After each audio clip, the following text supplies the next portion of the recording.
پیارے بچوں، ایک دفعہ کا ذکر ہے کہ ایک سارس اور ایک لومڑی میں دوستی ہو گئی۔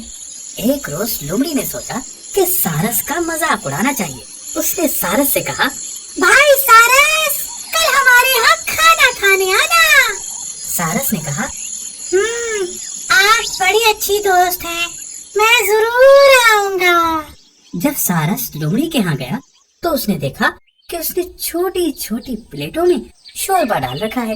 لومڑی کے لیے تو ان پلیٹوں میں سے شوربہ کھانا کچھ بڑی بات نہ تھی۔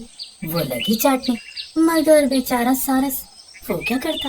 وہ لومڑی کی دیکھا دیکھی شوربے میں ٹھونگی مارنے لگا، مگر خاک بھی پلے نہ پڑا۔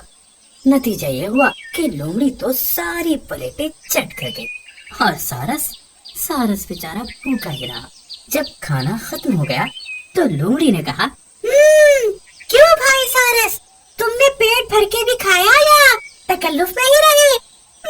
ویسے شوربہ اچھا تھا نا؟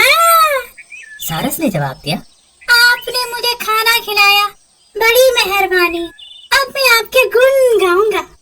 ہاں، کل میرے یہاں کھانا کھائیے گا۔ اگلے دن لومڑی سارس کے گھر کھانا کھانے گئی۔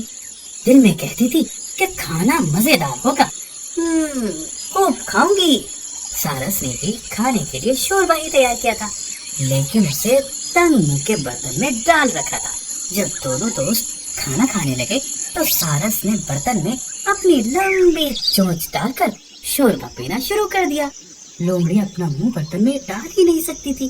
وہ برتن کی طرف گردن اٹھا کر دیکھتی اور اپنا سر منہ لے کے رہ جاتی۔ کسی نے سچ کہا ہے، جیسا کرو گے ویسا بھرو گے۔